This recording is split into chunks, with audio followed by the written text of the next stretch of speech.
Everyone, welcome to Monaco. It's so beautiful here today, and we are here for the 55th Television Festival here in Monte Carlo. Now, the red carpet has been filled with all of the biggest stars from the small screen. Eric Close from Nashville, Poppy Montgomery from Unforgettable, Terrence Howard and Taraji P. Henson from Empire. That's the #1 show in the U.S. right now.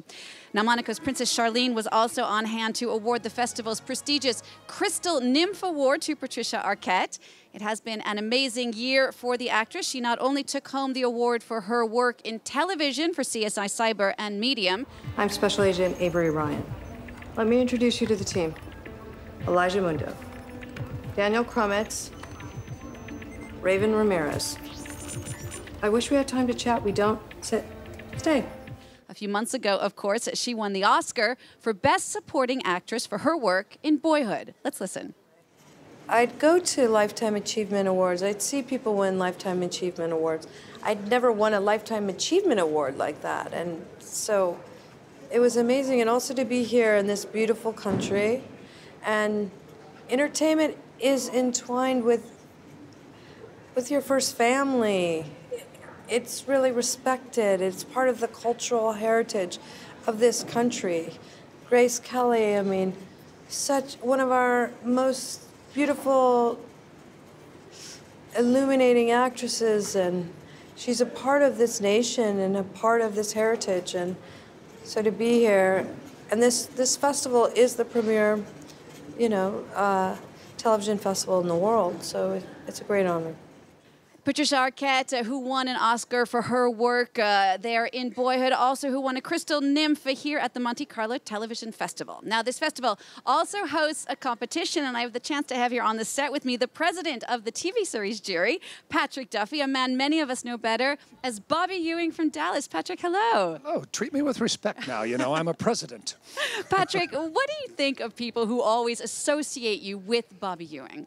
Well, I think to the day that I die, and no matter what else I do in my career, that Bobby will be the moniker that is associated with my career. And that's fine. As long as they don't put it on my headstone, I'm perfectly okay with that. I appreciate it because I wouldn't be here if it weren't for Bobby on Dallas. I wouldn't be graced with the ability to choose projects if it weren't for the success of Dallas. So I truly do owe my career to that character and that show. Why do you think that show has entered so much into pop culture, not just in the U.S., but around the world? You know, if we knew the answer to that question, there would be 5 Dallases a year. And it's luck. And I'm so happy now that I see Empire being the #1 television show. It's a crapshoot. It's like gambling here at the casino. You roll the dice and you just hope that it's going to touch enough people's lives that it rises to that level. And Dallas was fortunate. I don't know why it translated so well to other countries. I have been to Bali and gone down little roads where there are thatched roofs over poles and a little television in there, and they're playing Dallas, and they're loving it. So, it's France, it's Europe, it's China, it's Japan. I don't know why.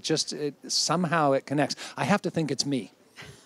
Of course. I don't know. It just has to be me. We'll just say it's that. Now, you were in both versions of Dallas. There were 2 versions, of course, so the original and then the rebooted version that ran for 3 seasons. Which did you prefer?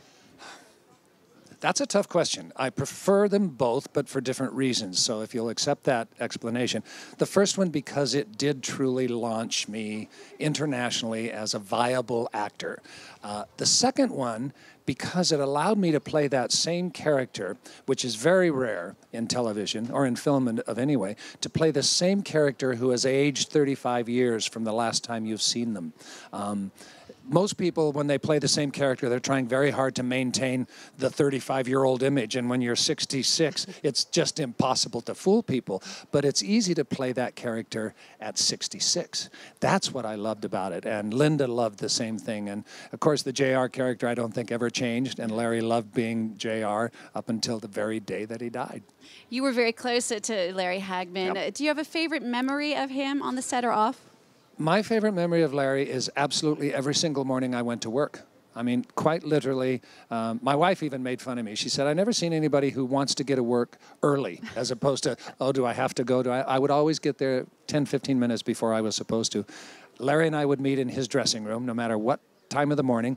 He would open a bottle of champagne, and we'd have a glass of champagne and toast the day. And we did that every single day we went to work for 13 years. And we maintained that friendship for the 20 years the show was off the air. My favorite memory of day-to-day work is that I got to see my best friend. Your career is such a great one in television because you've basically constantly worked for over 30 years. Have you ever been out of work in your career? I'm out of work now in case anybody's casting something. I have a few hours. I've never been out of work long enough that it made me worry. I have had spells of 6 months, 8 months that I didn't have a regular job that I would go to. But the beauty of my career at this point is that even if I'm not working, I'm doing something else. Either a talk show wants to interview or something. So there's always something that's stimulating in terms of being in the industry. So I'm always being satisfied that way. But actual television work, I've been consistently employed now for almost 35 years. Yeah, Man from Atlantis to Dallas, to Step by Step, to Bold and Beautiful, to the new Dallas, to Welcome to Sweden. How have you been able to stay so grounded in an industry that's known for being so superficial? I have a wife who every night I come home, she goes, now here's the way it's going to be. She doesn't really say that, but in my mind, quite honestly, every day, if I'm in any given arena of activity, I try and think, would I act exactly this way if my wife was standing right beside me? And that makes me think, okay, if I want so desperately to be a good person for her, then even if she's not there, that's who I have to be on a regular basis. And I'm not saying it's hard to do that, but it does ground you and makes you realize that every action you take has a consequence, and you are responsible for that. And I take pride in trying to remind myself of that every day. I understand that it was your wife who actually came up with the idea of bringing Bobby Ewing back from the dead. Is that true? Well, my wife coincidentally had the same idea as the producer had, but it wasn't like he asked her and she said, here's what you're going to do. But when I got the phone call from Larry, was on my message machine. That shows you how long ago it was. The light was blinking because we didn't have cell phones. And his message just was a recording saying, come on out to Malibu. Let's get drunk. I want to talk to you. That was the message. And I turned it off, and I turned to my wife, and I said, he's going to ask me to come back on Dallas. And she said, well, you can't go back on the show unless that whole last year was a dream. She's very literate. She's very well-read. She knows historically and literature and how often that premise is used to solve problems. And then when I went and talked to the producers, 6 weeks later, he said, here's my idea. And he told me about the dream sequence. And I went, well, two people I respect the most in the world had the same idea. It must be going to work. We were talking before about the fact that you are the president of a jury here. What kind of a TV consumer are you? What do you binge watch? I just finished binge watching Breaking Bad, and now I'm binge watching what I think is the new best comedy in America, and it's Grace and Frankie. And it's Lily Tomlin and Jane Fonda as two women who are married to two men, and then they get divorced because the two men fall in love with each other. But for many reasons, I think, first of all, it's brilliantly directed, written, acted, all of that other kind of thing. But it's a show that shows how viable older actors can be.